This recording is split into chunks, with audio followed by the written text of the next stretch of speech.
My CEO wife wanted to test the sincerity of my feelings for her. She deliberately pulled out $30 million and handed it to me, telling me to spend it. To test whether I'd be tempted by her money. She told me to take it, to take the $30 million she was offering. And do whatever I wanted most. I found it laughable, because she already had a plan in her head. If I used this $30 million to buy a house or a car, she'd divorce me instantly, without a second thought. But what she never could have imagined was that I, Cameron Shaw, would take the $30 million she gave me and buy an island in a remote area, completely isolated from the world, along with enough supplies to last a lifetime, vanishing completely from her world, as if I'd never existed. The agent handling the paperwork was absolutely stunned by my decision. After all, this island wasn't famous anywhere in the world. Even GPS systems couldn't locate it. It was practically cut off entirely from the outside world. Mr. Shaw, are you absolutely certain you want to buy this island? If you really purchase it and move there, communication with the outside world will be extremely difficult. I nodded, my voice carrying a hint of liberation. What I want is for no one to be able to reach me. The agent across from me paused. He seemed to find my request rather strange, but maintaining his professionalism, the agent didn't ask any more questions. He just explained the island purchase process in detail. When can I move to the island? The agent said it would only take about 4 days. Knowing the entire process would take just a few days, I breathed a sigh of relief. In less than a week, I could disappear completely. After swiping my card, I turned and left with satisfaction. Remembering my past life, I couldn't help but feel a pang of sorrow. I died without even spending this money, damn it. In this life, I've been given another chance. Right after my fiancée, Ivy Winters, and I got engaged. Heaven gave me the opportunity to start over. The first thing I learned was not to treat myself poorly. Before I could feel happy, just as I stepped out of the sales office, a black luxury car pulled up in front of me. The door opened, and a captivating figure stepped out. Ivy slowly walked toward me without saying a word. Someone as cold as her actually looked a bit panicked. Those icy eyes couldn't hide her worry. This was the first time I'd seen her since my rebirth. I couldn't help but call out in confusion. I called to her. Ivy, what's wrong? But Ivy completely ignored me, just kept walking silently. She came forward, grabbed my hand, and pulled me into the car.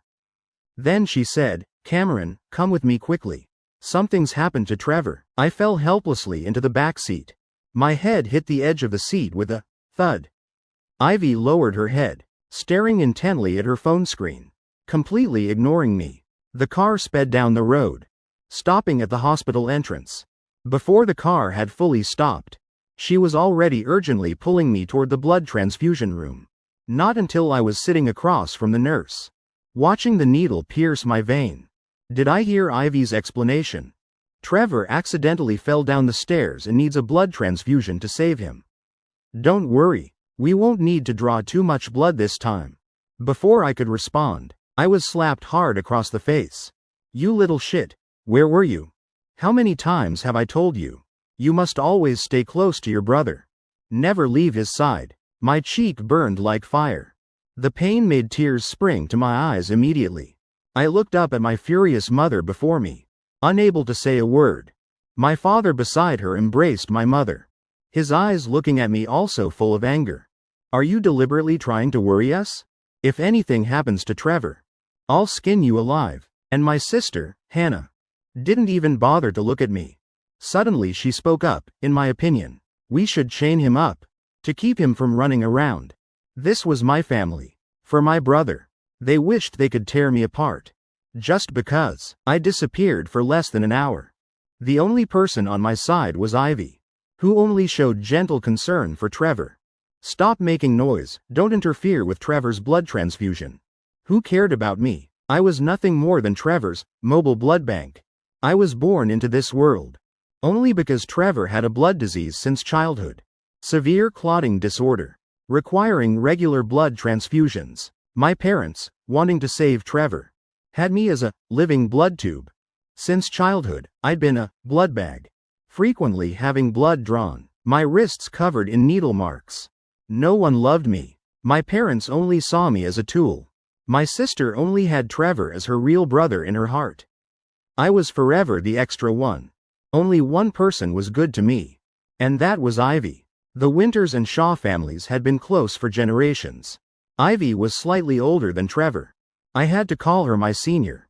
Growing up in such a despised family, I naturally fell in love with the only person who gave me warmth and care, Ivy. I confessed to her, though she was surprised. Her face showed no joy. Yet she still accepted my confession. Even promised to marry me. God knows how happy I was then. The person I loved also loved me. It turned out all my life's luck was traded for Ivy's love. So even though my parents and sister didn't care about me, I didn't mind, until I discovered the truth. The person Ivy truly loved was also Trevor. She agreed to marry me, only because she feared if I married someone else, I wouldn't give blood transfusions to Trevor anymore, endangering Trevor's life. She loved Trevor, loved him enough to sacrifice her entire life, just to keep him safe. I was like a fool, hidden in the darkness all this time, still feeling proud, thinking I was about to become Ivy's husband. How ridiculous. Too ridiculous. The emergency room door opened. Trevor was wheeled out surrounded by care. My parents, Hannah and Ivy, immediately abandoned me, rushing toward Trevor, watching them tenderly inquire about him, not sparing me a glance.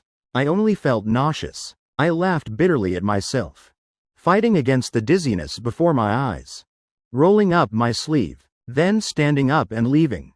At the hospital entrance, I finally looked at the engagement ring on my ring finger, then without hesitation took it off, threw it in the roadside trash.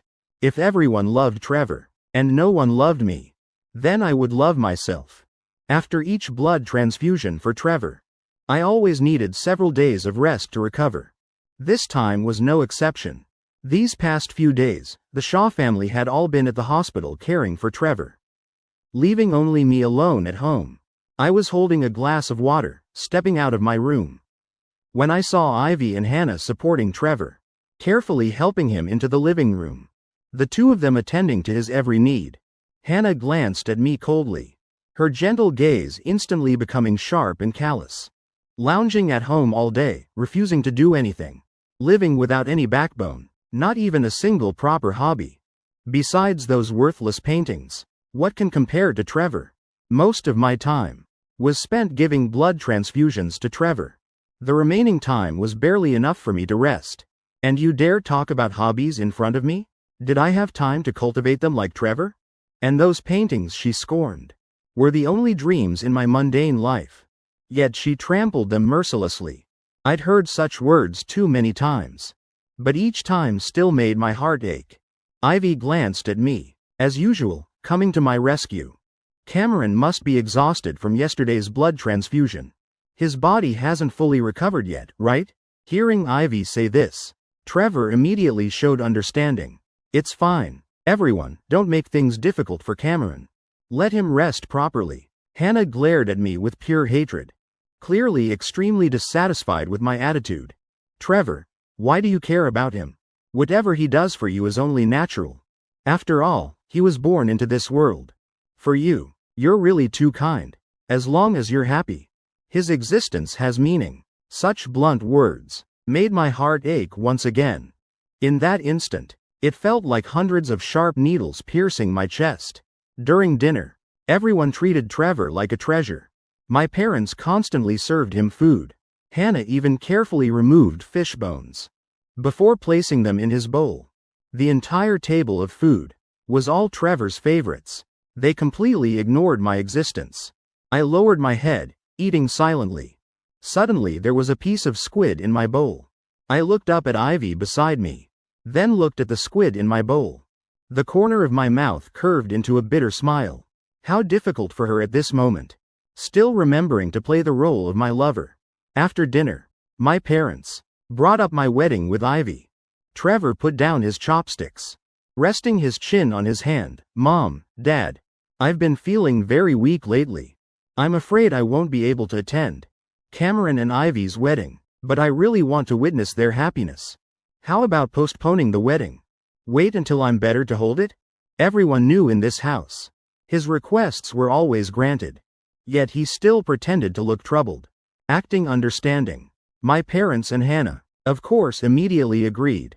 Only Ivy paused, then turned, gently asking my opinion. Cameron, do you agree? In my past life, Trevor also used this excuse to postpone the engagement year after year. As long as he didn't speak up, Ivy would never marry me. Thinking this, I laughed bitterly. Whatever. I put down my chopsticks. I'm done eating. Then quietly went upstairs, without looking back. Seeing my resolute figure, Ivy felt for the first time that I had changed. She couldn't say exactly what had changed, but I clearly wasn't the same person anymore. The following days, with the wedding postponed indefinitely, we didn't need to prepare anything else. Ivy had plenty of time to spend going out with Trevor. Trevor deliberately invited my parents, and Hannah too, everyone except me, using the excuse that I'd just given blood and needed rest. That's right, they were a family, happy and harmonious. Wouldn't I be a thorn in their side if I went? How ridiculous. Why should I seek trouble for myself? Sharing travel joy with others? Every time they went somewhere, Trevor would send me group photos. In the photos with beautiful scenery, he stood in the center position, wearing a radiant smile, receiving everyone's love around him, with a text message attached. Cameron, too bad you couldn't come. The scenery here is really beautiful. Mom and Dad said if you like this place, they'll buy a vacation home here. We can come stay for a few days when free. Ivy also said, wherever you want to go in the future, she'll go with you. She even gave you a big gift. Do you want to know what it is? I deleted each photo he sent, then turned off my phone. Started packing my belongings. I just needed to be patient a little longer, and I could be completely free. Just then, strange noises came from downstairs. I immediately stopped. Several images flashed through my mind. Remembering in my past life, at this same time, a thief had broken into the house, not only taking all the valuable jewelry, but destroying all my paintings. My heart suddenly shook violently. Money was just material things, but those works were my blood and tears. Thinking this, I immediately gathered my paintings, called the police, then hid behind the door with a knife, using the advantage of having experienced this once. This time I cooperated with the police to catch the thief. But the physical difference was too great. Even knowing his next move, I still couldn't resist. This time I was injured quite badly, and fell down the stairs, my face covered in blood. When the Shaw family and Ivy returned, they only saw the police car leaving, and me sitting unsteadily on the sofa, surrounded by chaos. My parents were stunned, their voices trembling with panic. You caught him alone? Why didn't you call us? These burglars are all very dangerous. Don't you value your life? Hannah, always cold, this time rarely showed surprise. A thief and you didn't notify the family. What's your intention? Acting like the whole family bullies you. I was exhausted by now, too tired even to speak. I sat on the sofa, my hand that had held the knife still trembling. Ivy noticed my action, hurriedly came over and took my hand. Cameron, are you hurt anywhere? Do you need to go to the hospital? You're so foolish. Why didn't you call me? Call the family? I pulled my hand from hers decisively, coldly asking back, what use would calling you all be? Would you have come back for me? Everyone froze, clearly feeling guilty, but still stubbornly said, how could that be? I laughed bitterly. In my past life, I also believed they would come back. So I called each one. The result? No one answered, and I was discovered by the thief for secretly calling, tortured nearly to death by him. Later I learned, that night they were watching fireworks with Trevor. Seeing me so calm, Ivy bit her lip slightly, once again feeling I had truly changed. Before, whenever something like this happened, I always weakly depended on them. But now I didn't need them anymore. I was calm as if nothing had to do with them. Just as she was about to speak, Hannah behind me suddenly discovered my luggage on the floor. Why are you packing so much stuff? Ivy turned her head, her eyes also becoming worried. Cameron, what's going on? I was startled. I'd been so busy dealing with the thief, I forgot my luggage was still in the living room. My hand hidden in my sleeve clenched tightly. Then I regained my composure and smiled. Seeing everyone going on trips. I also want to go somewhere to relax. So I packed in advance. Once I choose a place, I'll go right away. My parents' faces immediately darkened. Relax my ass. I've told you not to stray too far from Trevor. That's right. What if Trevor needs a blood transfusion and you're not there? You should know. Why your mother and I had you. Put that stuff away immediately. Without our permission. You're not going anywhere. Seeing my expression unchanged, Ivy finally breathed a sigh of relief. Next time you want to go somewhere, come with me, with everyone. It's dangerous alone, you know? I laughed inwardly. But where I was going would never include any of them. A few days later, I received a message from the agent saying the island purchase was complete. Now that isolated island belonged to me. I was so happy I couldn't contain myself. Immediately called to confirm. The person on the other end asked me several times, Mr. Shaw, are you certain you'll go to the island in 3 days? I'd never felt as determined as I did now. Yes, I'm certain. The agent replied clearly. Mr. Shaw, we'll take you to the port on time in 3 days. Just after hanging up, Ivy suddenly pushed open the door and entered. What island? I put away my phone. Changing the subject. Oh, nothing. Did you need something? She didn't press further. Just said, you won the award in that competition. The organizers sent an invitation for you to receive the award that day. If Ivy hadn't mentioned it, I would have forgotten. I was actually very good at painting. A month ago, I'd just made it to the finals of a prestigious national competition. I didn't expect to actually win. On award day, Trevor brought the whole family, insisting on coming with me to the venue. Cameron, you're my brother. The family and I must witness your glory. But then suddenly, he showed regret and sighed.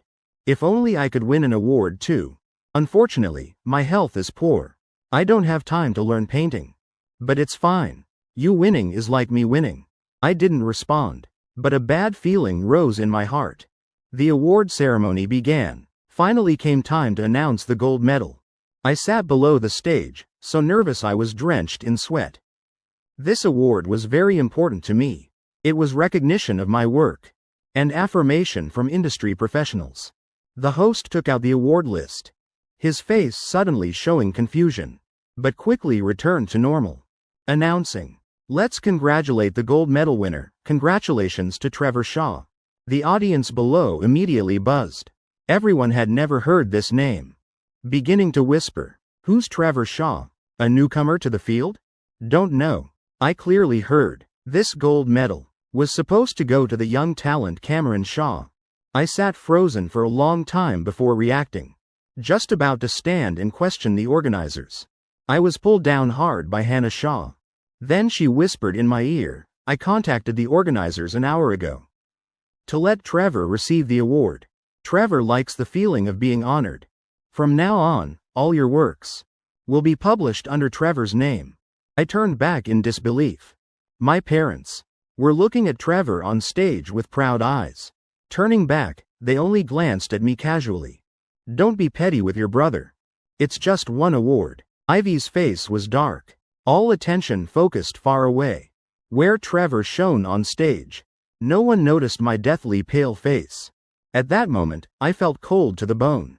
Once again, Trevor stole the light that belonged to me. And those who helped him were all of them. Amid thunderous applause, Trevor thanked everyone except me, Cameron Shaw. Back at the Shaw house, I went to my room, took out all my works. Over all these years, I'd secretly saved 3 months of pocket money, just to buy a few small toys. I sat alone in my room, hand-carving each one. My tattered clothes, even the worn shoes I'd worn for years. Then I carried everything to the living room. Threw them hard in front of Trevor. He jumped up in fright. Cameron, what are you doing? I pointed at the pile on the floor. My tone calm. Didn't you all tell me to give all my works to you? Not just the works, but everything I have is yours too. I swept my gaze over everyone, laughing bitterly in pain inside, even my parents. Even Hannah, I don't need them anymore. All given to you. I returned to my room. Didn't eat dinner. Locked the door alone. Finished packing my last luggage. My parents just thought I was throwing a tantrum. Constantly nagging outside the door. Getting more and more stubborn. Just a few paintings. Do you need to be so tense with your brother? Acting like you have wings and can fly.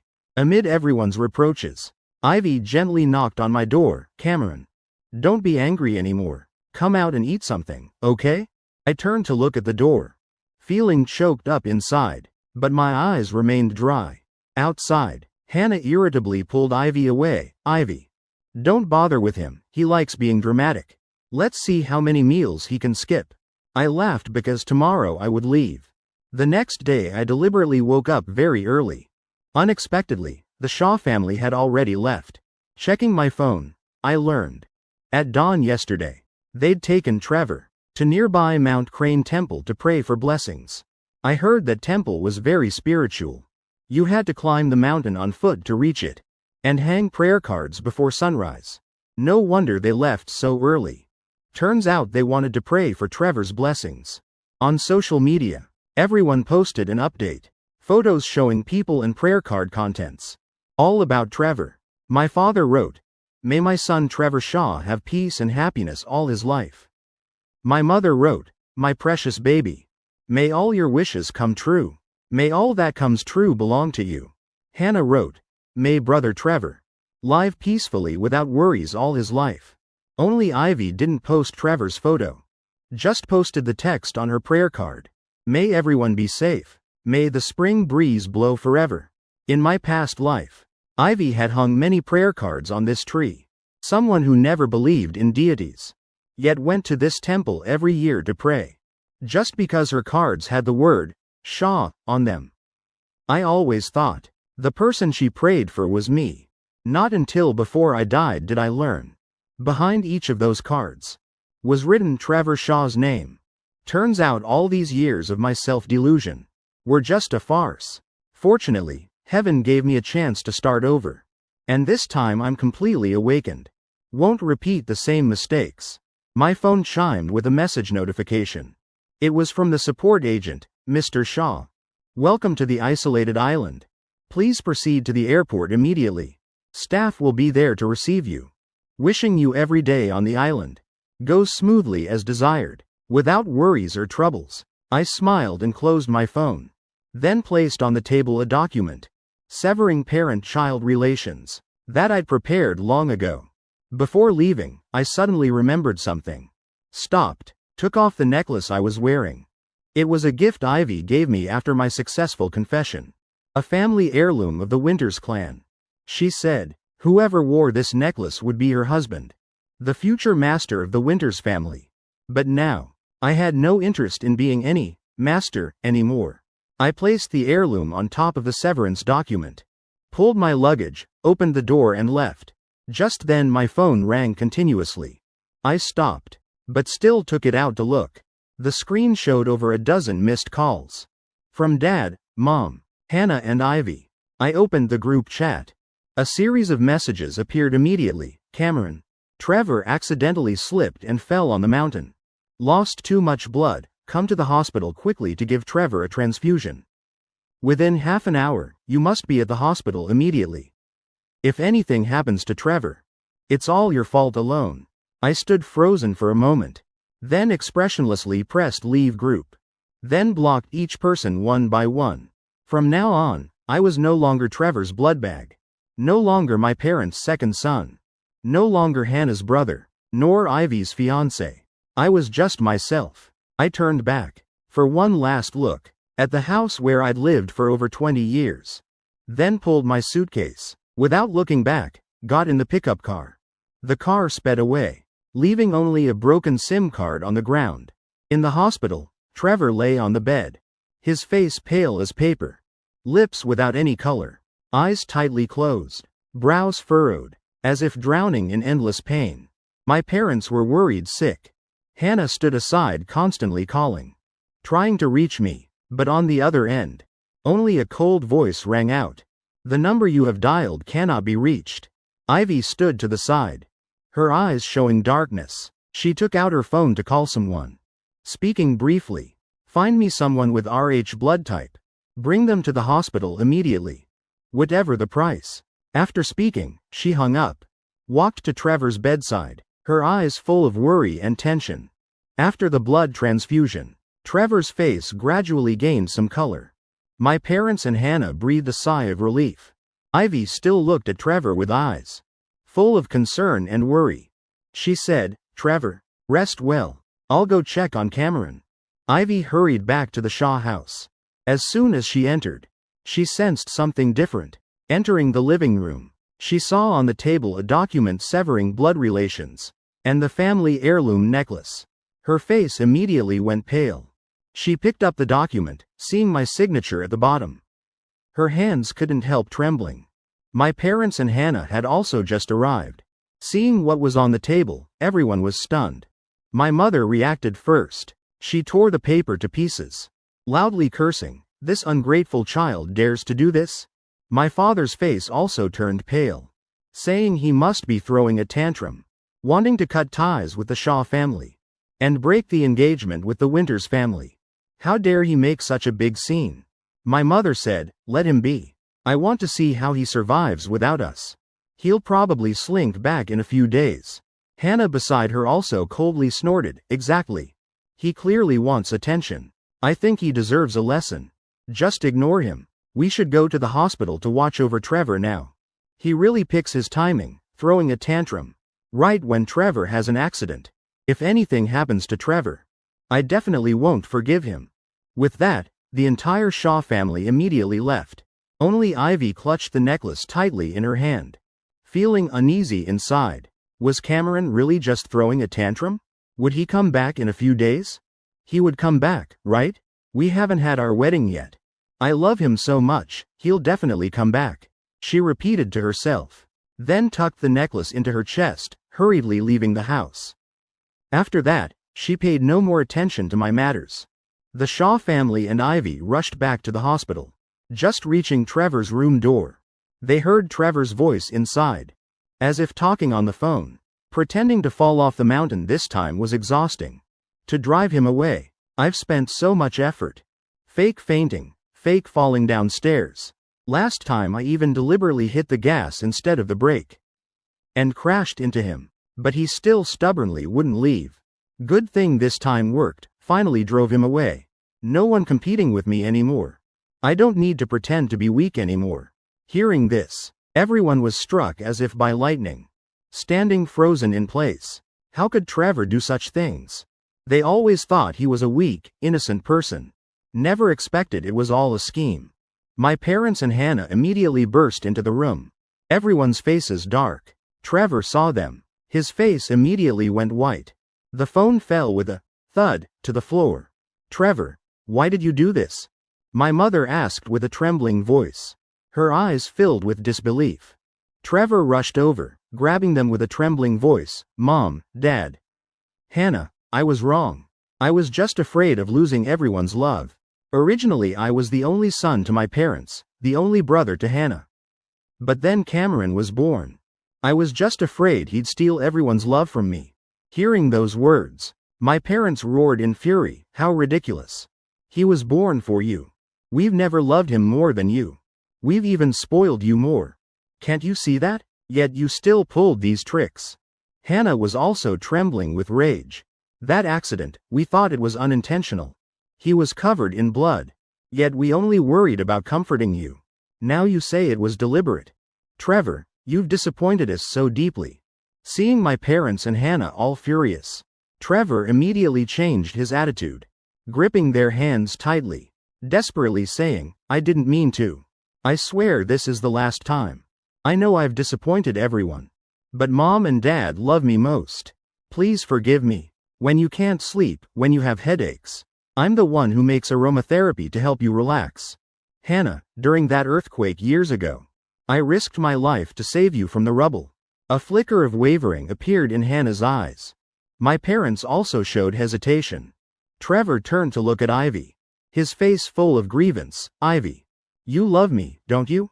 That year you saw me playing piano in the garden. You fell in love with me at first sight, didn't you? And Cameron Shaw? He's just my blood supplier. I know making him donate so much blood is wrong. But I really couldn't bear him stealing everyone's love from me. Ivy frowned. 100 emotions churning inside. She'd always thought Trevor was a kind, innocent boy. Never expected him to be this vicious, dangerous, and despicable. Just then, the housekeeper who'd been silent all along suddenly stepped forward, falling to her knees, tears streaming down. Sir, madam, miss. I really can't hold it in anymore. I have to tell the truth. You've all been deceived by the young master. The housekeeper spoke loudly. Sir, madam. Every time you have insomnia or headaches. The aromatherapy was handmade by the second young master. The eldest just took the credit. During that earthquake, it was the second young master who risked danger, carrying the young miss out of the rubble. The eldest just claimed it was him. And playing piano in the garden. The one really playing was the second young master. The eldest deliberately let Miss Ivy misunderstand, to trick her into thinking the pianist she met was him. The housekeeper's words were like bombs, exploding in the hospital room. The Shaw family and Ivy stood frozen, their faces full of shock and regret. They couldn't believe the truth was this cruel. Trevor's face turned pale as paper. He glared at the housekeeper, screaming, "What nonsense are you spouting? I didn't do that. What stealing credit and deceiving? Shut up right now. It was all me. I did it all alone." The housekeeper just smiled bitterly. Young master, you know better than anyone in your heart. The second young master never received love since childhood. Parents didn't love him. Sister didn't love him. His fiancée wasn't sincere with him either. Yet he still treated everyone well. We outsiders who work here witnessed it all and couldn't help feeling sorry. Once I asked why the second young master didn't tell the truth. He said there's no point. Who would believe me? After all, everyone loves Brother Trevor. And no one loves me. He once said. Sometimes he really wished he'd never been born. That one sentence made the entire Shaw family and Ivy unable to stand steady. Trevor couldn't listen anymore, screaming curses at the housekeeper. You dare twist the truth, complete lies. He must have bribed you. That's why you dare frame me. A bunch of conspirators. Mom, Dad, Hannah. Ivy, don't let her fool you. The housekeeper smiled bitterly, calmly replied, Young master. Every month you get 100 million in pocket money. What about the second young master? Only 600,000 a month. Where would he get money to bribe me? I've been with the Shaw family for many years. I couldn't bear watching the second young master being bullied by you like this. After hearing the housekeeper's words, the Shaw family and Ivy were even more stunned. Ivy asked trembling, every month. You only give Cameron 600,000? My parents exchanged glances, voices trembling. We thought he'd misuse money, so we didn't give him living expenses. Just occasionally remembered to give him a few hundred. But we rarely remembered, because most of the time they were busy revolving around Trevor. Hannah's face went pale. Somehow, she suddenly remembered my tattered clothes. The worn old shoes I'd worn for years. Many times catching me working part-time jobs outside. What did she do then? She scolded me. Scolded me for being the second young master of the Shaw family. Yet having to work such degrading jobs for money, what a disgrace. As if the Shaw family had no money. At that time I just lowered my head and said nothing. Eyes red-rimmed. Thinking back now, it was because I wasn't given money. Because I always had to be ready to give blood to Trevor. I couldn't live a normal life or have a normal job. Hannah's head felt like exploding. Emotions surging up. So much she couldn't breathe. Trevor, seeing he couldn't refute the housekeeper, immediately rushed over. Mom, Dad, Hannah. I'm your real son. Ivy, I'm the one you truly love, right? How can you all doubt me just because of a housekeeper's words? Doubt me like this? If it were before, they wouldn't. But 10 minutes ago, they'd heard with their own ears him on the phone, bragging about, faking his fall and injury, to drive me away. For the first time, my parents and Hannah pushed his hands away, their eyes full of disappointment. Ivy's face was ashen. Making a phone call. I need you to investigate some things. At that moment Trevor collapsed to the floor. He knew he was finished. The investigator didn't dare delay. Immediately began investigating. Very quickly had a detailed report. Finally delivered directly to Ivy's hands. The report not only verified everything the housekeeper said, but also discovered more of Trevor's evil deeds. Ivy stared at the report, both hands trembling slightly with anger. She handed the report to the Shaw family. After my parents and Hannah read it, everyone's faces went white, as if struck by lightning. It turned out, Trevor not only stole all my accomplishments, but also arranged for people to bully me in various ways at school. No wonder during that period, they always saw me come home covered in injuries. Yet they never cared, instead scolded me for hanging around with bad people all day, not measuring up to even a fraction of my brother or sister. There was even one time, he deliberately hired thugs to beat me up. If I hadn't run fast that day, perhaps I really would have been beaten to death by them. What angered me most was, the thief who broke into the house was also hired by him.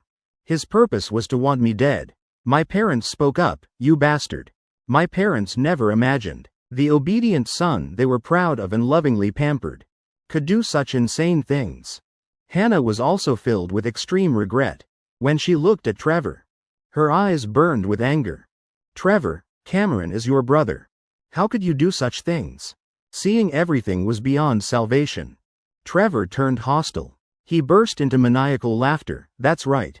I did it, so what? I just wanted him to disappear. I wanted everything. You clearly promised to love only me as your son. So why did you have another child? Fine, you had him.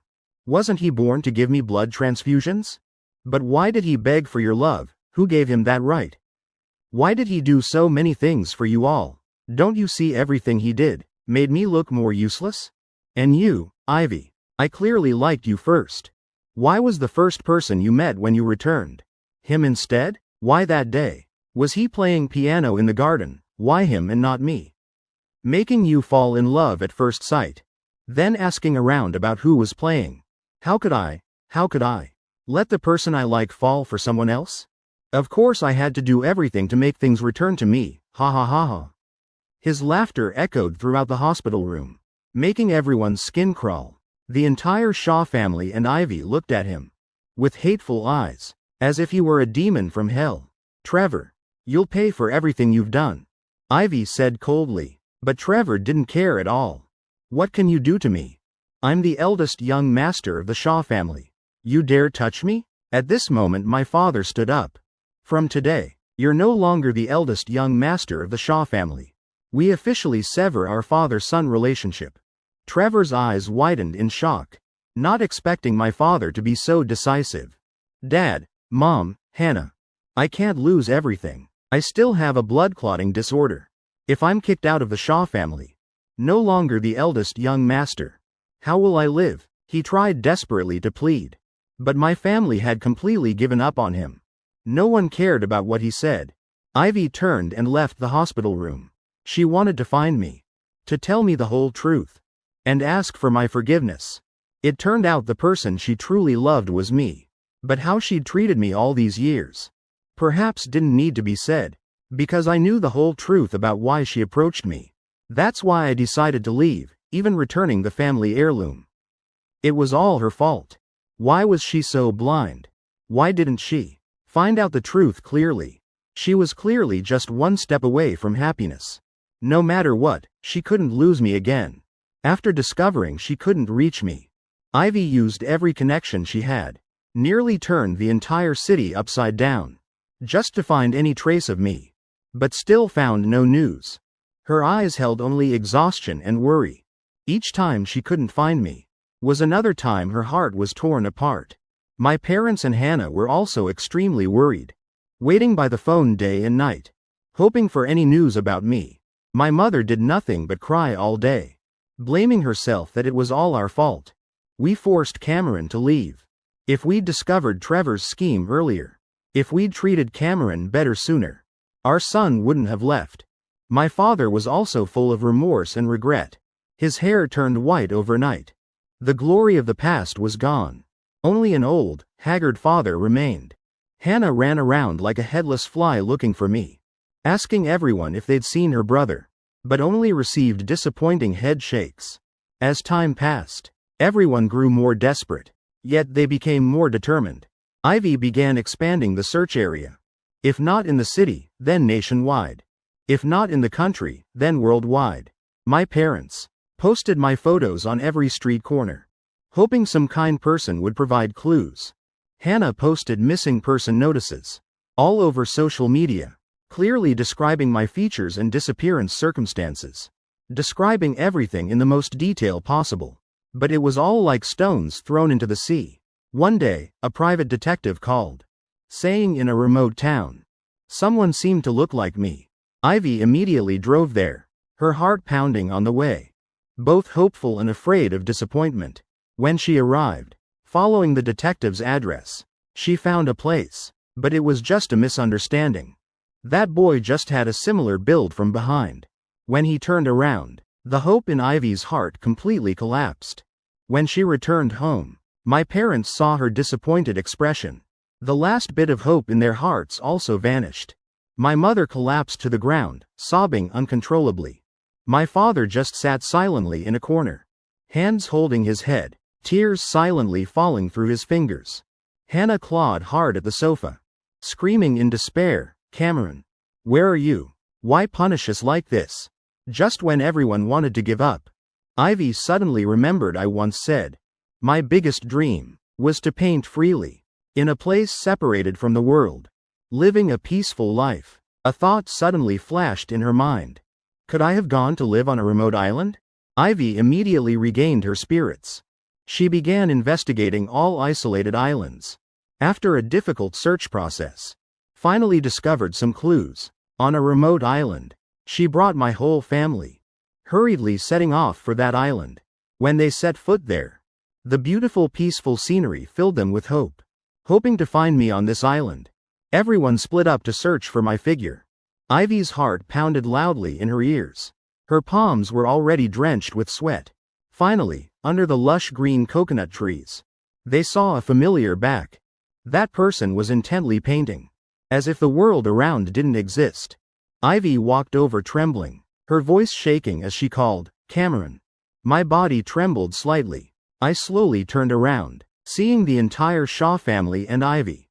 A flash of surprise in my eyes, but quickly returning to calm. I asked, "Why are you all here?" My voice was very soft, but in the quiet space of the small island, it rang out clearly. My mother couldn't hold back anymore. She rushed over and hugged me tightly, crying out loud, "Cameron, Mom is sorry, Mom was wrong. We've been searching for you so hard." My father and Hannah also stepped forward, their eyes full of regret and emotion. Ivy stood to the side watching me silently. In her heart were thousands of words to say, but didn't know where to begin. She knew she and this family were the ones who'd hurt me deeply. She feared if she came one step closer, would hurt me once again. I frowned, not understanding why all these people suddenly changed their attitude. I coldly pushed the person in front of me away, saying, "Are you perhaps mistaking me for someone else? Look carefully. I'm Cameron Shaw, not Trevor Shaw whom you all loved." Hearing those words, everyone felt their hearts being torn apart. Hannah couldn't bear it anymore, gripping my hand tightly, telling everything about what they'd learned Trevor had done over the years, knowing how much injustice I'd suffered, and finally realizing the one truly deserving of love was me, the one who always kept them in his heart. Hannah spoke with tears in her eyes, but I just looked at them with cold eyes, laughing softly. "So after learning Trevor's true face, you all want to come back and find me? Isn't it too late?" Hearing this, my mother burst into tears like a fountain. She stepped forward trying to take my hand. "Cameron, Mom knows she was wrong. Mom really knows she was wrong. You're Mom's son. Mom can't lose you." I avoided her outstretched hand, shaking my head. "Everything can't go back anymore.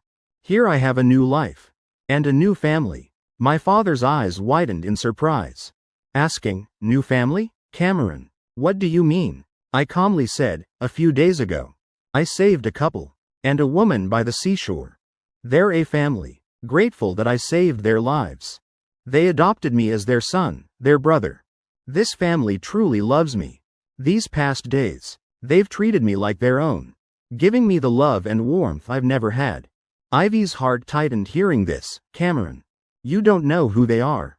How can you casually stay with them? Listen to me. Come home, okay? We're about to have our wedding. I was wrong before, it's all my fault. Can you forgive me? I looked at Ivy, my eyes full of coldness. Ivy. Do you really think one apology can forgive everything? How desperately I once craved your love. But you only brought me pain. Now I don't need it anymore. The wedding too. I don't need it either. My mother, hearing this, rushed over crying. Cameron, don't be like this. Listen to Mom. Mom knows she was wrong. From now on, Mom will definitely make it up to you. Come home with us, okay? I gently shook my head. Everyone leave. I'm very happy living here. My new family gives me real affection. My father frowned, full of regret, saying, Cameron, listen to Dad. Dad was wrong too. Before, Dad was blinded by Trevor. Didn't pay attention to your feelings. Can you give Dad one more chance? I looked at my father. Emotions surging inside. I once wished to hear those words from him. But now it's too late. Some wounds once inflicted can never be healed. I just want a peaceful life. Hannah also approached. Cameron, I know I wasn't good to you before. Shouldn't have joined Trevor in bullying you. Come home with us. From now on, I'll definitely treat you twice as well. I still shook my head. Let the past drift away. I've started a new life. Don't want to go back anymore. Ivy couldn't bear to lose me like this. She hurriedly said, Cameron, I know I hurt you terribly. But I truly love you. That has never changed. I'll use my whole life to make it up to you. Just give me one chance. I laughed coldly. Ivy, your love is too cheap now. The love you speak of is just a tool for you to avoid responsibility. Now I see through everything. Hearing me say this, the entire Shaw family hung their heads in shame. They understood. Getting my forgiveness wouldn't be easy at all. I turned my back, not paying attention to them anymore. When they came here, they'd already decided if I didn't forgive them, they'd stay here and wait until the end. Seeing me leave, they silently followed behind. Back at the house, my adoptive mother was already waiting. Cameron, you're back. Your adoptive father made your favorite sweet and sour ribs. And Mom washed a whole bowl of cherries you love. All waiting for you to come eat. Look at you, going out to paint without wearing a jacket. This kid, aren't you cold? Your sister kept reminding you. If you didn't come back, she'd probably search the whole island for you. Hearing this, I smiled. Just about to speak, a gentle girl walked out from inside saying, I told you, Cameron shouldn't call me sister anymore. I never said I wanted to be siblings with Cameron. Hearing that, my face suddenly flushed red. These past days my adoptive parents spoiled me completely, giving me the feeling of being loved, truly for the first time in my life. This was what I'd yearned for most. And Summer Lynn was incomparably good to me. But the special way Summer treated me, I wasn't a child, I could clearly feel. It wasn't how a sister treats a brother, but how a woman treats the man she loves. My adoptive mother noticed too. She laughed, patting her daughter's shoulder saying, all right, won't call you sister anymore. Who knows, maybe you'll be husband and wife in the future. How wonderful. I was surrounded by the family going into the house. Like a little prince. In his happy family. The people standing at the door were my parents, Hannah and Ivy. All frozen seeing this scene. This scene wasn't unfamiliar to them. They used to treat Trevor this way. They'd also seen me, but my eyes begging for love were always ignored by them. Now I had love and had received love, but it wasn't given by them nor belonged to them. The Shaw family felt their hearts being torn apart. Ivy felt even more pain and regret. As a woman, she could see Summer's eyes. Knew clearly Summer loved me. Ivy's heart ached even more with regret. The whole family sat at the table. My adoptive parents saw several strangers standing outside the door. Seeing this, couldn't help but curiously ask me, who are they? I frowned slightly, coldly answering, not important. Just outsiders. One sentence made those outside feel like knives cutting their hearts. My mother burst into uncontrollable sobs. My father's eyes turned red. He remembered all the years he'd neglected me. Regretted it utterly. Hannah hung her head, both hands clenched tight. Her heart filled with remorse. Ivy's eyes fiercely watched me and Summer, like venomous snakes gnawing at her heart. She'd once thought I would always love her, wait for her, but now there was another woman by my side. A woman who truly loved me. Summer seemed to sense that gaze. She gently raised her head to look at the door, her eyes carrying a warning. She gently took my hand, as if declaring something to everyone. I felt Summer's action. My face involuntarily flushed red, but didn't pull my hand away. I knew Summer was protecting me, not letting me be hurt anymore. The Shaw family and Ivy just stood, waiting outside the door for 4 whole days. But I never went out to see them once. 4 days passed. Their condition grew worse. Lips dry and cracked. Eyes lost their light. My mother was already weak, now from not eating or drinking for so long. Finally couldn't bear it and fainted on the spot. My father, Hannah and Ivy panicked, hurriedly supporting her. I heard the commotion inside the house, couldn't help but be moved. My heart couldn't help trembling. Summer gently took my hand, giving me a reassuring look, as if saying, "I'm here. Everything will be okay." After saying that, she opened the door, inviting everyone to come in and rest a while. Everyone was overjoyed. Immediately helped my mother into the room. After drinking some sugar water, my mother finally gradually woke up. She looked around. The first thing was immediately gripping my hand tightly. "Cameron, you finally let us in. Have you forgiven us?" I suddenly pulled my hand back. "No, I haven't forgiven. Letting you in the house is just because I don't want you dying at my doorstep." My mother's eyes suddenly darkened. My father and Hannah also lowered their heads in turn. Only Ivy raised her head, her eyes red-rimmed. "Cameron, I know the hurt I caused you is too great. It's natural you won't forgive. But I won't give up. I'll stay on this island. Wait until the day you're willing to forgive me." I raised my head to look at her. "Ivy, don't you find your words ridiculous? You're the heir to the Winters family. Abandoning everything just to stay here with me?" I thought those words would make Ivy retreat. But the response was an answer without hesitation. Right after, my parents and Hannah also hurriedly stood up. "Cameron, we're the same. We can give up everything.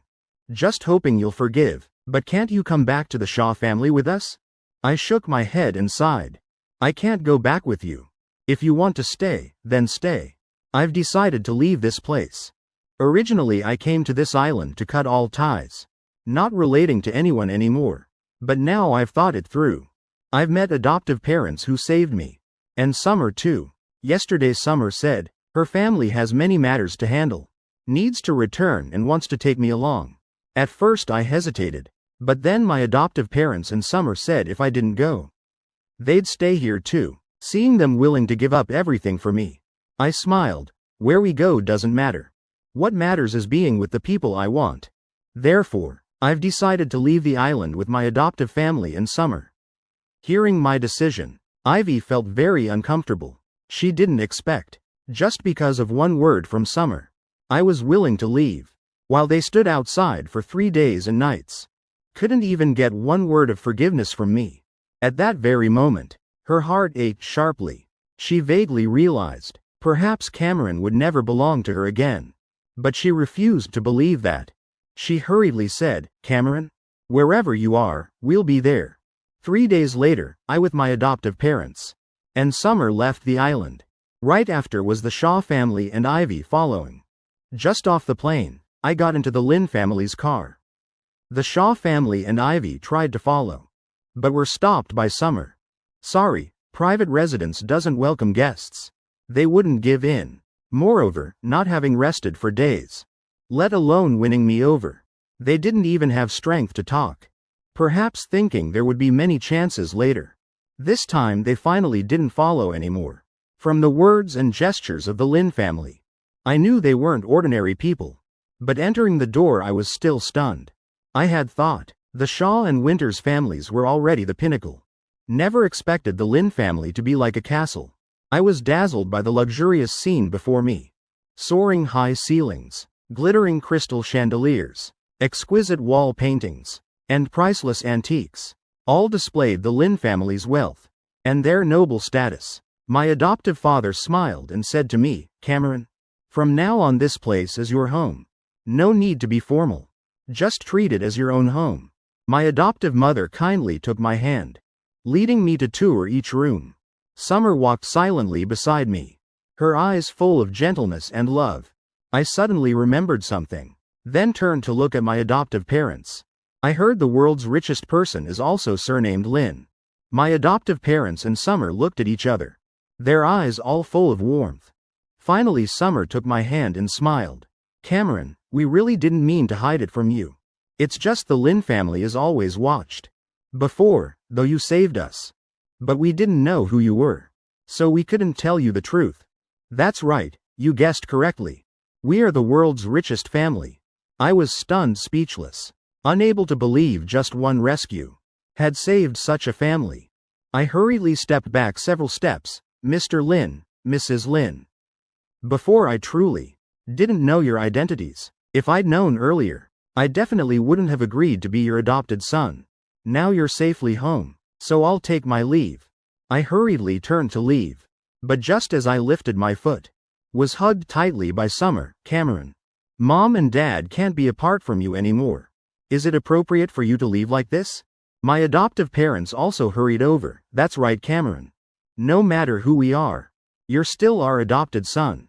That won't change. How we treated you before, from now on, will only be better." I stood there frozen, just feeling unworthy. Unworthy of such good parents. Unworthy of such a wonderful home.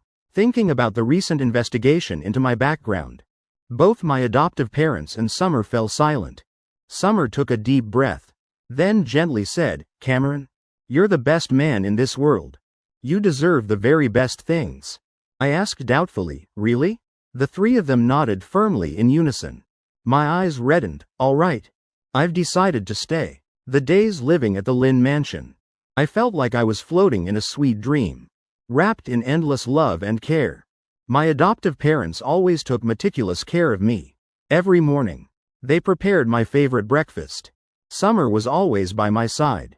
She led me through every corner of the castle, sometimes pulling me to the private theater in the house, playing her favorite movies, the two of us leaning against each other on the soft sofa, sharing emotions after each scene.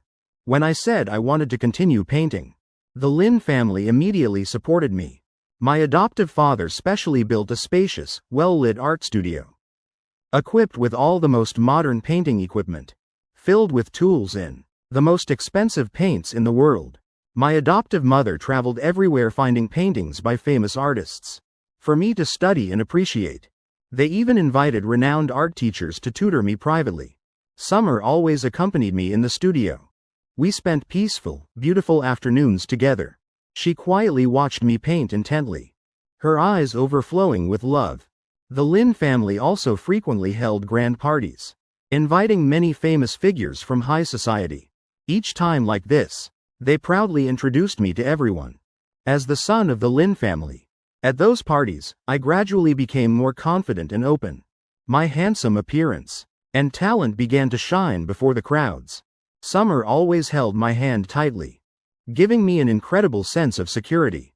When I was sick, the Lin family's love became even more evident. My adoptive father immediately contacted a team of doctors, the world's best, for comprehensive examination and treatment. My adoptive mother personally went to the kitchen to cook nourishing meals, feeding me spoonful by spoonful. Summer stayed by my side day and night, always paying attention to the smallest changes in my condition. Her eyes filled with worry and heartache. Surrounded by the love of the Lin family in Summer, I transformed into a different person. No longer the self-conscious, weak boy, hurt and forgotten from before, but a young man full of light and happiness. Meanwhile, the Shaw family and Ivy tried every way to earn my forgiveness. My parents wrote long apology letters every day, recounting every childhood memory of mine, expressing their deepest regret, but I felt nothing about those things. My new life at the Lin mansion made me feel complete and happy. The love they gave me gradually taught me how to let go of the past, but that didn't mean I could easily forgive those who had hurt me so deeply, like the Shaw family and Ivy. Until one day, I received a letter from Ivy. She said she wanted to meet me one last time. I gripped the letter tightly in my hand, struggling internally for a long time. Finally, I decided to go to the meeting place, just to completely sever those old ties. I carefully chose a simple dress shirt, combed my hair neatly, trying to maintain the calmest mindset, to face whatever might happen. When I arrived at that abandoned old warehouse, the smell of dampness and decay hit my nose. Dim lights flickering in dark corners, shadows dancing made one shudder. I cautiously stepped inside, eyes constantly scanning around vigilantly. Suddenly a figure emerged from a blind spot. I looked closely. It was Trevor, looking like a beggar. Hair tangled like dry grass, clothes tattered, face covered in dirt. But his eyes carried an indecipherable emotion. "Cameron, you came." Trevor's voice was hoarse and dry, as if coming from the underworld. I startled, reflexively stepping back, warily asking, "Why you? Where's Ivy?" Trevor laughed coldly, slowly walking toward me. "Ivy? You think she'd meet you so easily? Today it's just you and me." I frowned. An uneasy feeling rose in my heart. "Trevor, what exactly do you want? There's nothing left to say between us." Trevor suddenly burst into maniacal laughter, the laughter echoing through the warehouse, sending chills down one's spine. "Nothing to say? You've stolen everything from me. Now you're the pampered young master of the Lin family, while I was kicked out of the Shaw family, left with nothing, became a beggar." "Why?" I angrily said. "I stole from you? Don't forget, from childhood to now, you're the one who always stole from me. You made me a blood transfusion patient. You made me live in hell." Just as I finished speaking, he pulled out a spray bottle of anesthetic and sprayed it directly at me. I couldn't dodge in time. Completely passed out. When I woke up, I found my hands and feet tightly bound. Trevor was holding a knife to my throat. He said coldly, "I've called both families. I want to see how much they still care about you now." Not long after, hurried footsteps sounded outside the warehouse. The Lin family and Summer arrived first. Summer, seeing me captured, her eyes immediately turned red. She screamed, "Trevor Shaw, let Cameron go. If you dare hurt a single hair on my man, I'll make sure you have no place to bury your corpse." My adoptive parents were also horrified and furious. My adoptive mother trembled, saying, "You vicious beast. What has Cameron done to you that you treat him like this?" Right after, the Shaw family and Ivy also rushed over. My birth mother, seeing this scene, immediately collapsed to the ground, crying speechlessly, "My son, Trevor, how did you become like this?" My father's eyes were bloodshot, staring at Trevor, gritting his teeth. "You ungrateful son. You've done such cruel things. How could the Shaw family have a son like you?" Ivy was full of regret. She fixed her eyes on the knife in Trevor's hand, afraid that with one slip he would hurt me. She spoke in a low voice, "Trevor, if you're angry, be angry at me. Let Cameron go, he's innocent." Trevor looked at everyone's expressions, laughing grotesquely. He waved the knife, saying madly, "Innocent? He stole everything from me. My family, my love." Then his eyes suddenly flashed with viciousness, looking around at everyone, screaming, "Fine. If you all care about him so much, then kneel down." I couldn't believe my ears. "Trevor, have you gone mad?" Before I could finish, Summer was the first to kneel down. Following were my adoptive parents, then Ivy. After that, my birth parents and Hannah also knelt down.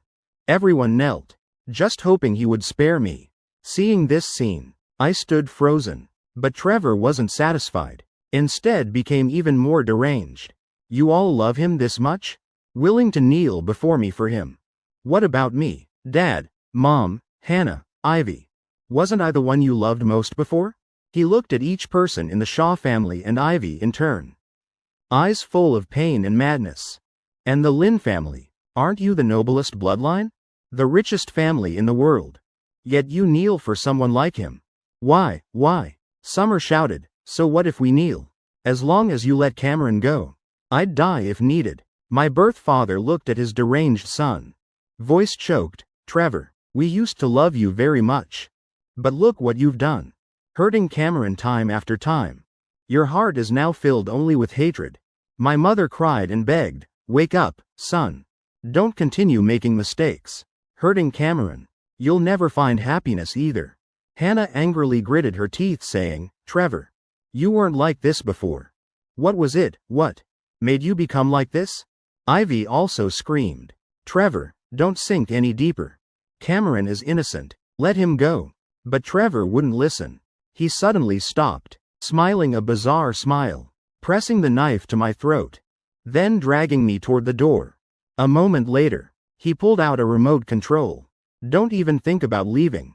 I've planted bombs here. If I press the button, we all die together. Everyone panicked, not expecting him to be crazy enough to plant bombs. Everyone couldn't understand why Trevor Shaw had become so deranged. Before anyone could react, Trevor pushed me inside, threw the bomb after me, then locked the door tight. Right after, the bomb exploded at my feet. The whole crowd rushed in. When the rescue team arrived, the scene was just rubble. Everyone had shielded me. I had the lightest injuries. The worst were my adoptive parents and Summer. They had protected me to the end.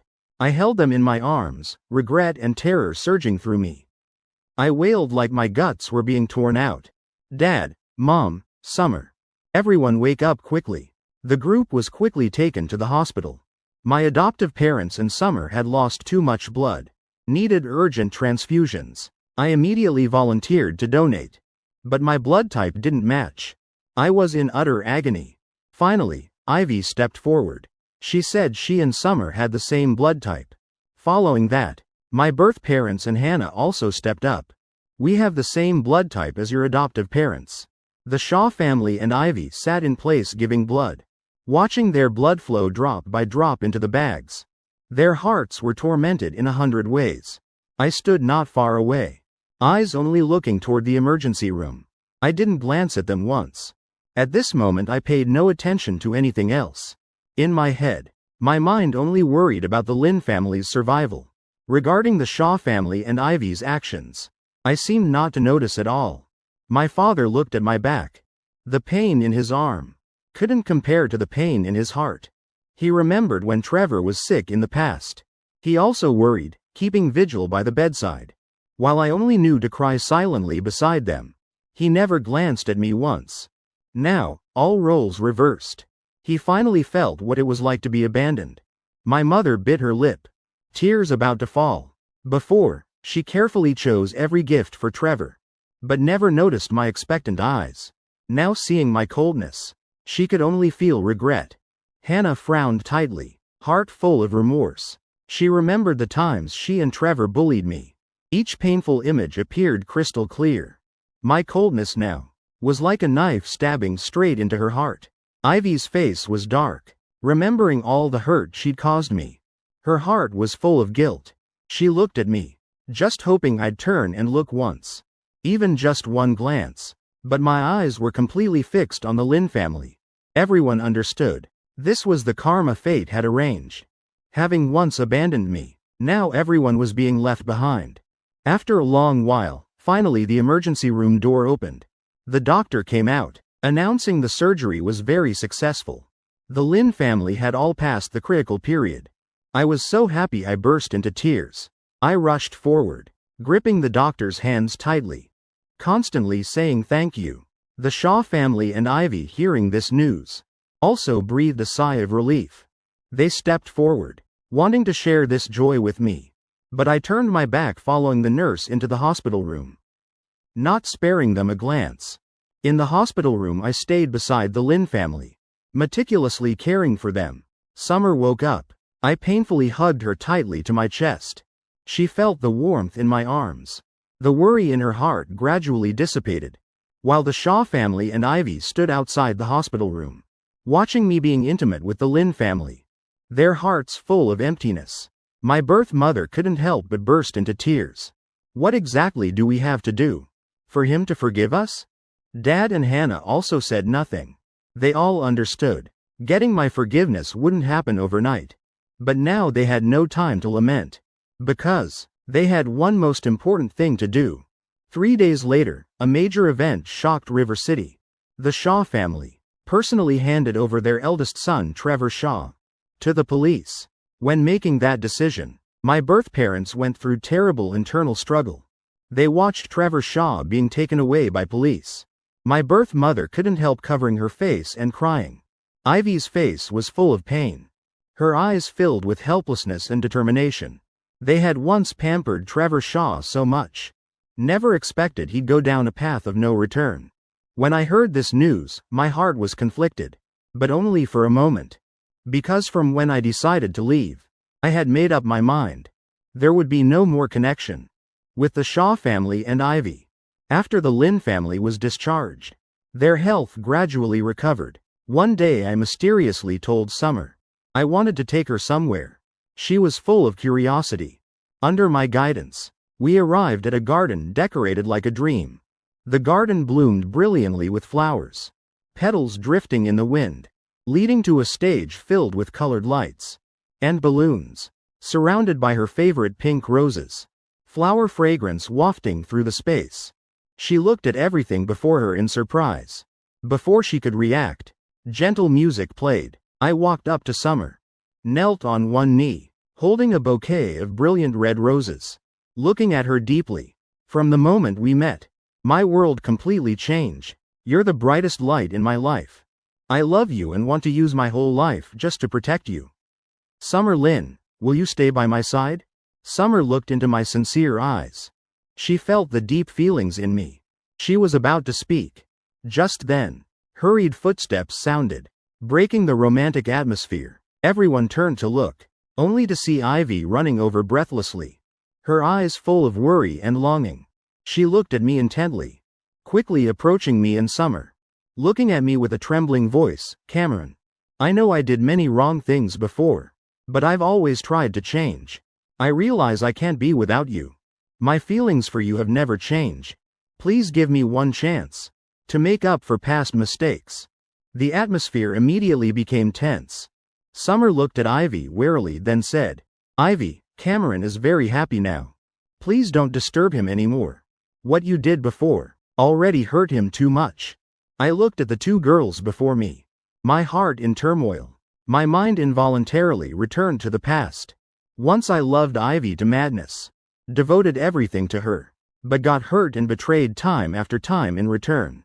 Those painful memories flooded back like a tide, making my heart ache sharply. However, I also saw the change in Ivy. She tried to make amends, sincerely hoping for my forgiveness, while Summer had always been by my side when I was in most pain, using actions to make me understand what real love and cherishing meant. I took a deep breath, trying to stay calm. I looked at Ivy, my eyes somewhat complicated. Ivy, the past hurt me too deeply. I struggled so hard to escape that pain. It was thanks to Summer who stayed by me when I was most difficult. She's the one who gave me happiness and security I'd never felt before. A flash of despair passed through Ivy's eyes. But she still wouldn't give up. I know I disappointed you, but I swear I'll use my whole life to love you. I'll never hurt you again. But my only response to Ivy's pleas was my cold headshake. It's too late. 3 simple words, but like lightning on a clear day. Ivy stared at me, then looked at me and Summer holding each other tightly. She felt her whole world collapse. I didn't look at her, but gently raised my head to look at Summer, my eyes full of love. Summer understood my gaze. I gently lifted her face, slowly drawing close. Our lips gradually touched, amid blessings ringing throughout the garden.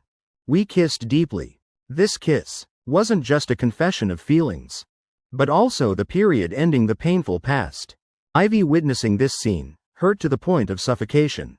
Everything was going smoothly, but in the distance Trevor Shaw's sudden appearance plunged the whole garden into chaos. I couldn't believe my eyes. Shouting loudly, Trevor Shaw, you've committed crimes. Escaping prison only makes your crimes worse. Put the knife down now. But Trevor Shaw ignored me, step by step approaching me, mumbling, it's you. You're the one who got me imprisoned. Had to suffer all that torture inside. Today is the day you die. His eyes full of hatred, as if wanting to tear me into 100 pieces. The Shaw family was also caught off guard by this unexpected situation. confused and panicked. Just as Trevor Shaw raised his knife, preparing to stab hard at me, a figure suddenly rushed out. Ivy without hesitation shielded me, shouting loudly, "Trevor Shaw, if you have something, aim it at me." A flash of madness passed through Trevor Shaw's eyes. The knife in his hand didn't slow, stabbing straight into Ivy's chest. But Trevor Shaw had gone berserk, continuing to raise the knife, stabbing toward me. At that critical moment, the Shaw family finally reacted. My father without hesitation rushed up, using his body to shield me, screaming, "Trevor, you're insane, stop now." But Trevor Shaw was like a rabid beast, not listening to anyone. The knife in his hand stabbed straight into my father. My father couldn't dodge in time, was stabbed in the stomach, blood staining his whole shirt red, but he still gritted his teeth, bearing the pain, shielding me to the end. My birth mother, seeing her husband injured, screamed in panic, but she didn't hesitate, also rushing over, trying to hold Trevor Shaw tightly, trying to stop him from continuing. My birth mother advised, "Trevor, what are you doing? He's your brother." My birth mother wailed, her voice full of pain and despair. Trevor Shaw struggled violently, knocking my birth mother to the ground, then raising the knife again to stab me. Hannah, seeing this, panicked, regardless of everything, rushed over, using her hand to block that fatal strike. Hannah screamed in pain, blood flowing profusely from her arm. But she still didn't retreat, still trying to shield me. Just as Trevor Shaw was about to continue, Ivy, though severely injured in the shoulder, still struggled to rush over. The police were also getting close. She screamed, "Summer, use all your last strength." To tell Summer, "Quickly take Cameron away." Summer didn't have time to ask anything. Immediately grabbed my hand, running out of the garden. I also couldn't process what was happening, just running after Summer. Trevor Shaw struggled wildly, swinging the knife randomly. More wounds appeared on Ivy's body, but she still wouldn't let go. "Trevor Shaw, wake up. Hatred only makes you sink deeper in pain." Just then police sirens sounded outside the garden. Trevor Shaw, hearing the sirens, his movements gradually slowed, a flash of fear and confusion in his eyes. The knife in his hand fell to the ground. He collapsed on the spot. Police quickly rushed in, subduing and taking Trevor Shaw away. Summer and I hurried back, taking all the injured to the hospital. The Shaw family were all stabbed, but the worst was still Ivy. After surgery, my birth parents and Hannah gradually woke up. My father slowly opened his eyes, seeing me sitting by the bed, a complex look in his eyes, both regret and comfort. My birth mother woke up, gripping my hand tightly, tears flowing like rain. "Son, Mom is sorry." Hannah also weakly called, "Little brother," her eyes full of remorse. But Ivy's condition wasn't optimistic. The doctor seriously told me, due to the severity of her injuries, Ivy might become vegetative. Hearing that news, I felt the world spinning, my emotions in chaos. The following days I stayed at the hospital day and night, running back and forth between rooms, carefully caring for each person. I wiped my birth father's body, fed my birth mother, changed Hannah's medicine, every action with complete dedication. The Shaw family, seeing my busy figure, their guilt grew even thicker. My father wanted to speak many times, but didn't know where to begin. Finally, one afternoon, he grabbed my hand as I was about to leave, voice trembling, "Cameron, Dad knows we were so wrong before. Please forgive us." Mom and Hannah were also beside him, eyes full of expectation. I stopped, a flash of pain in my eyes. I took a deep breath, slowly saying, "I don't forgive. These past days I've cared for everyone, because you all saved me. But the hurt from the past, I cannot forget. Those days of abandonment, those painful memories can't just be forgotten."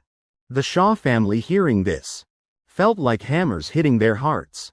My birth mother covered her face, crying. My father lowered his head. Hannah looked at me full of pain. I looked at them, each word clear. "After I finish caring for you, we'll have no more relationship. Please don't look for me anymore. Don't cling to anything else. Don't make me remember that painful past again." With that, I turned and left the hospital room. my figure growing more distant. Each footstep, like stepping on their shattered hearts. My father watched my retreating figure, both hands hanging limply, those cold memories from the past, playing back like a fast-forwarded film. He remembered when I was young, hoping he'd play with me like he played with Trevor Shaw. But he always frowned and chased me away. Remembered my birthdays. He never said a single blessing. Only busy organizing big parties for Trevor. Now regret drowned him like a tide. His throat choked up, only managing one desperate call. Cameron, Cameron, the Shaw family owes you. My birth mother collapsed to the ground, both hands hitting the floor hard. Heart-wrenching cries. She remembered when I was sick, only casually giving me medicine. Then busily caring for Trevor, completely ignoring me. Remembered school events. I hoped she would attend. But just because Trevor wasn't happy, she immediately broke her promise. How could I not hate? Cameron, Mom is sorry. Her voice from crying too much became hoarse, tears and snot covering her face. Her whole being, drowning in torment and pain. Hannah slumped against the wall, holding her head, eyes staring emptily ahead. She remembered once with Trevor, stealing my favorite toy, mocking me for being weak, finding every way to humiliate me.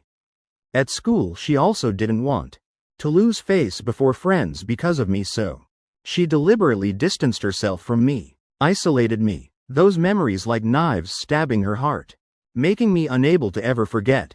Cameron, I was wrong. I regret it. Come back. Her calls full of despair and helplessness. But the response was only the cold hospital corridor. Their cries blended together, enveloping the whole room. Everyone regretted what they had done, but they also understood. The hurt they'd caused wasn't easily erased. My departure was like a wound that wouldn't heal, making them bleed forever, only able to writhe in the abyss of pain, tasting the consequences of their own making. 2 years quietly passed, regularly each week. I never forgot to visit Ivy. That day, I sat by her bed as usual, sunlight shining through the window on her face, highlighting features growing more mature. Ivy, you know what? Trevor Shaw was sentenced to life imprisonment. He'll never get out again. My voice was calm, no longer angry or afraid like before. Those art awards he once stole have also had the names corrected, returned rightfully to me. These 2 years I haven't stopped painting. Held several small exhibitions. Received recognition from many people. I paused slightly, then continued, I'm getting married. Summer has been very good to me. These 2 years always by my side, giving me so much warmth and support. My eyes became distant, as if lost in memories. When I was at the Shaw house I was always bullied. Only you were sometimes good to me. Recently I often dream. Once in the Shaw garden, I fell and scraped my knee.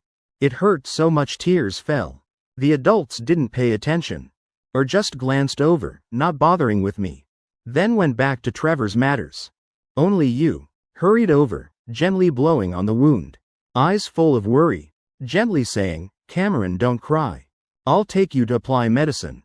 It'll stop hurting soon. Your warm embrace made me feel cared for the first time.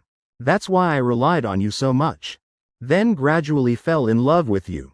But later I learned, most of that kindness was for Trevor. Do you know how hurt I was? I once hated you. Hated why you treated me that way. My voice trembled slightly, as if those old pains were still etched in my heart. But now everything has passed. I've let go of all love, hate, and grudges. My heart has returned to calm. I took a deep breath. Looking at Ivy's peaceful face, I continued, Ivy, this is the last time I'll visit you. From now on I'll begin my new life. You should wake up soon too. Live the life that belongs to you. A tear fell from the corner of my eye, landing on Ivy's hand. I gently wiped away the tear, standing up, looking at Ivy one last time, then turning and leaving the room. My figure straight and firm, steady, as if saying goodbye to the past and welcoming a new life. After leaving the hospital, I returned to the home I shared with Summer. Summer was busy in the kitchen, preparing my favorite meal. Seeing me return, she smiled and came to hug me gently. Visited Ivy? How was her health today? Any better? I nodded to Summer and said, yes, I just came from her place, situation's still the same. I've said everything that needed to be said, done everything that needed to be done. I think it's time to let go of the past, let go of everything. To embrace our future, a future with just us. Summer immediately ran to me and hugged me tightly. Honey, we'll definitely have a happy future. I smiled softly, holding Summer in my arms, my eyes looking at the moon outside the window, countless thoughts in my mind. From now on there would be no more Trevor Shaw, no more Shaw family. No more Ivy, no more of those painful days. Only me, Cameron Shaw, and my wife Summer Lynn. The end.